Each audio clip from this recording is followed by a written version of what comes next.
convinced my mother to cut my sister out of the will. And for almost a year, I told myself I had saved our family. Not stolen from it. Not manipulated an old woman. Saved it. That was the story I repeated every time I drove my mother to the attorney's office. Every time I helped her understand what my sister had done. Every time I reminded her who had stayed, who had called, who had paid the bills, and who only showed up when there was something to gain. My sister Lauren had always been the golden child. That was the part people never understood. They saw Lauren with her soft voice and her perfect Christmas cards and her way of hugging Mom like she was the only daughter who mattered. They didn't see me sitting in emergency rooms. They didn't see me missing work to take Mom to appointments. They didn't see me cleaning out spoiled food from her refrigerator or calling the pharmacy because she forgot which pills she had already taken. Lauren lived 3 states away.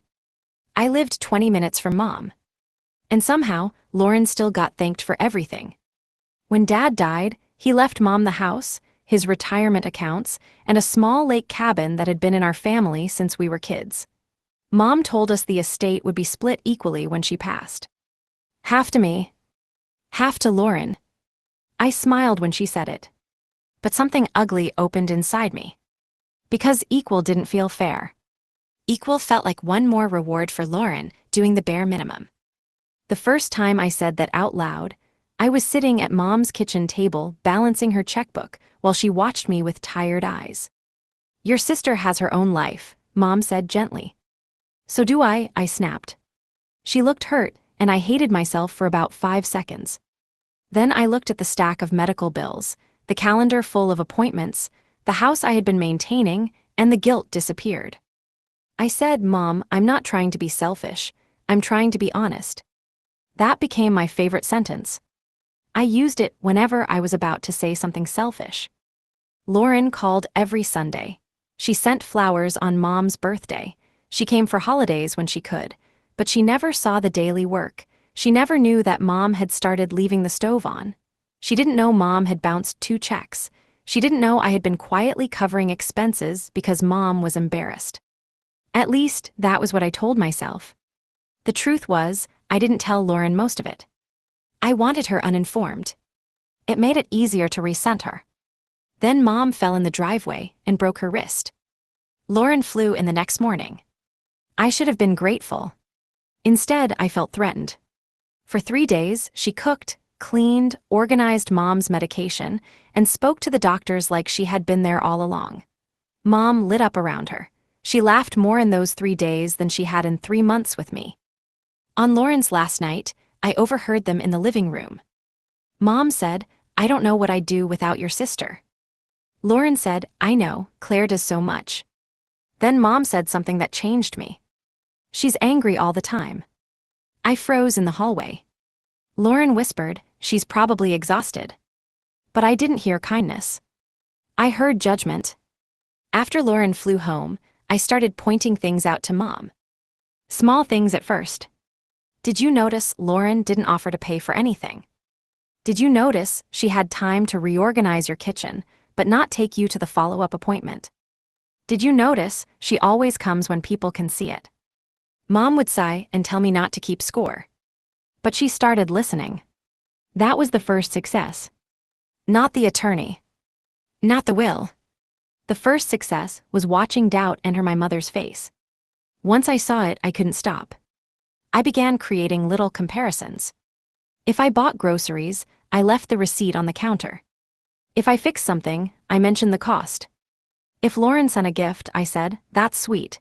Easier than showing up, but sweet." I never said Lauren didn't love Mom.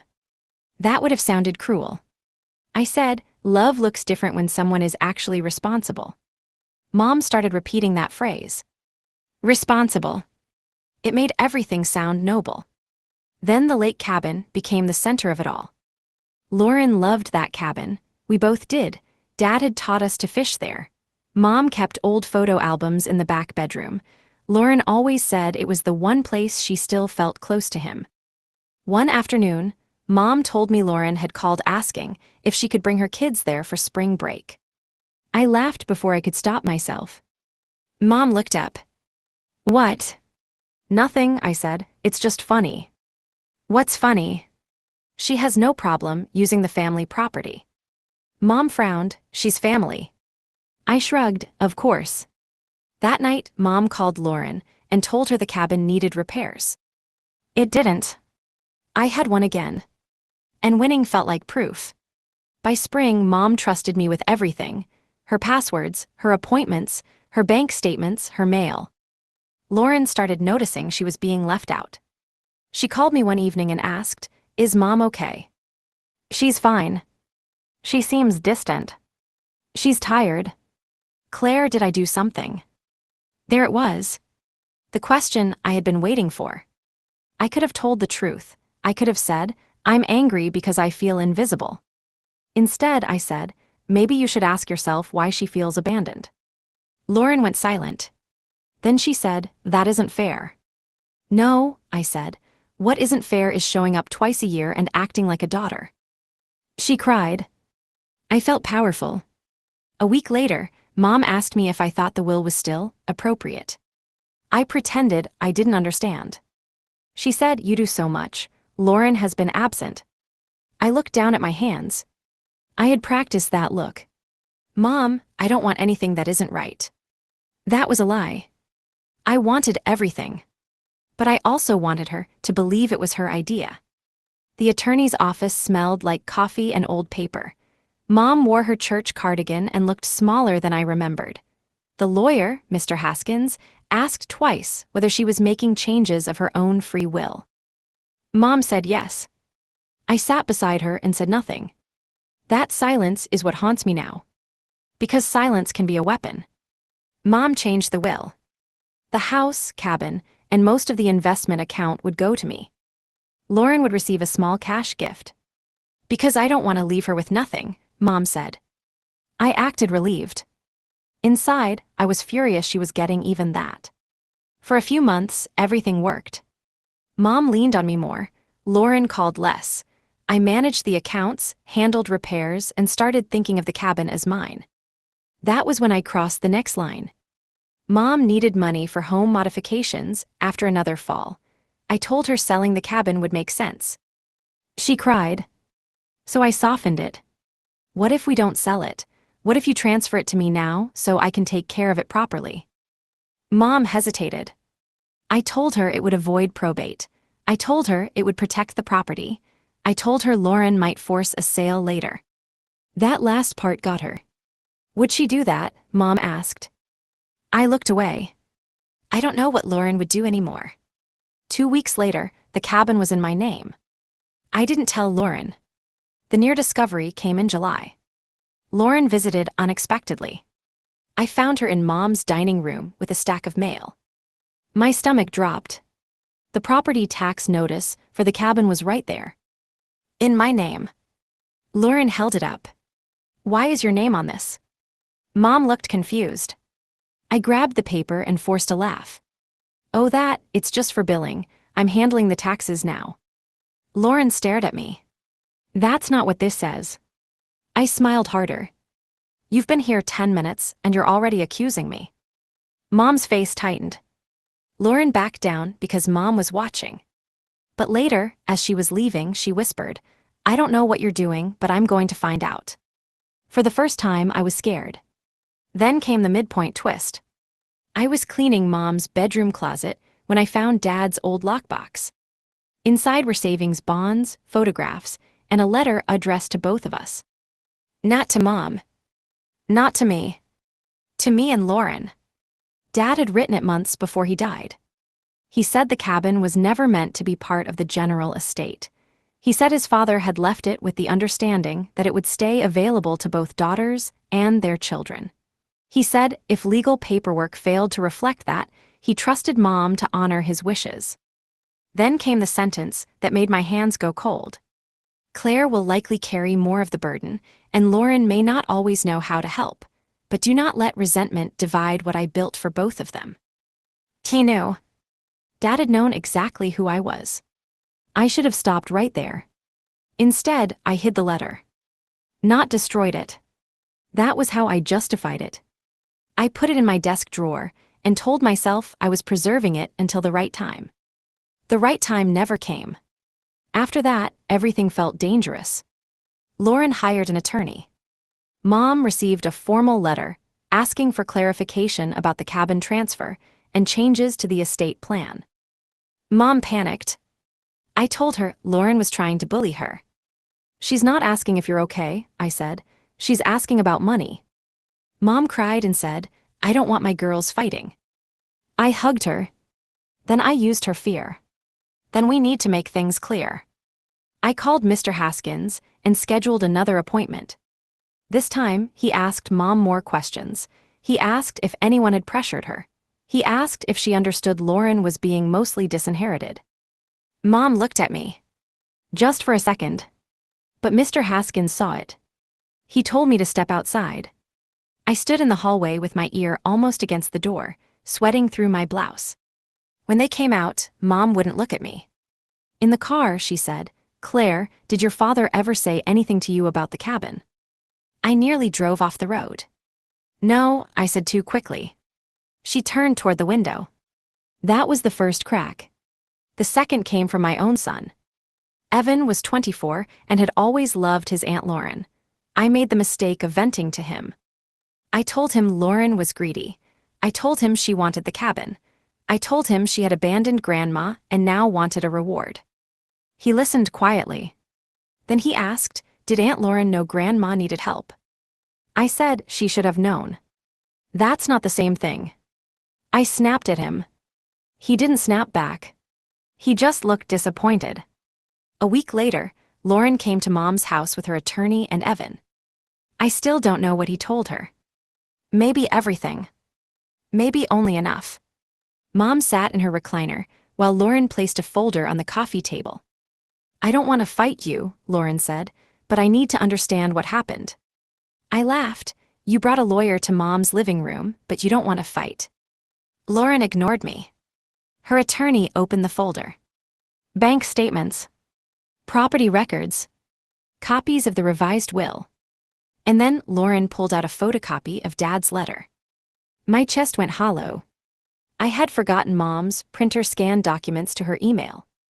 Months earlier, I had copied the letter because some part of me wanted a backup. That backup had synced to Mom's account. Lauren had found it. Mom read the letter with shaking hands. No one spoke. Then she looked at me and said, you told me there was nothing. I had 1,000 excuses ready. I had used them all year. But with Dad's words sitting in her lap, every excuse sounded ugly.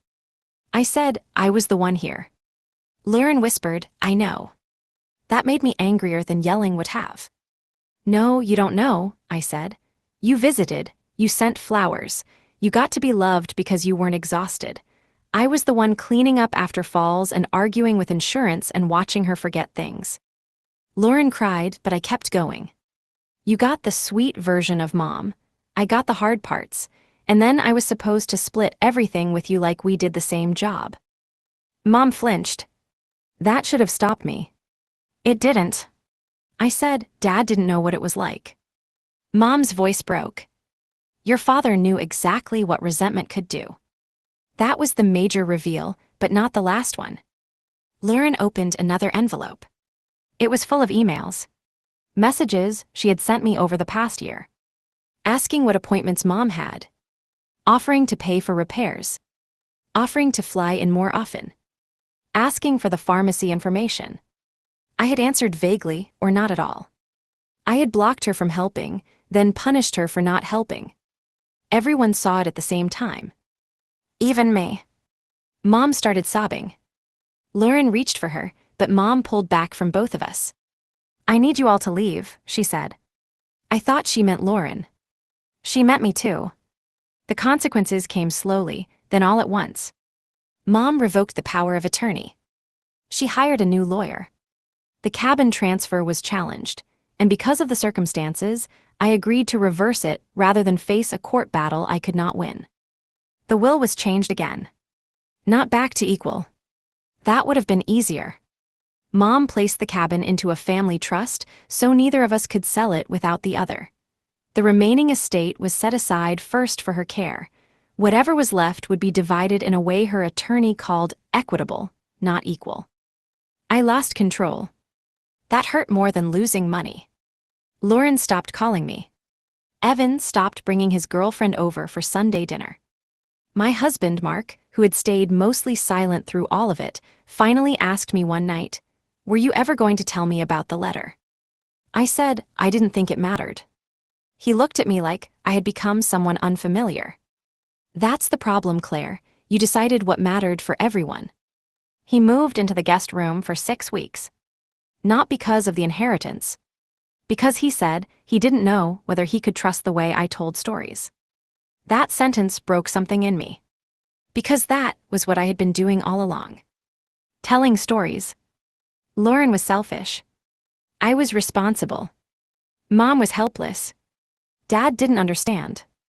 The cabin needed protecting. The money needed fairness. Every story had a little truth in it. That was what made it so easy to believe. But truth used the wrong way can become a lie. Mom is still alive. People always ask that when they hear about wills. She lives in assisted living now, in a place Lauren helped find and I helped pay for. We do not sit together during care meetings. We are polite, careful, strangers with matching childhood memories. Last month, Mom asked me to bring her the old photo album from the cabin. I found a picture of Lauren and me on the dock when we were little. She had one arm around me. I was holding a fish too small to keep, smiling like I had won something. On the back, in Dad's handwriting, it said, "My girls share everything." I sat on the cabin floor and cried until it got dark. Because I finally understood.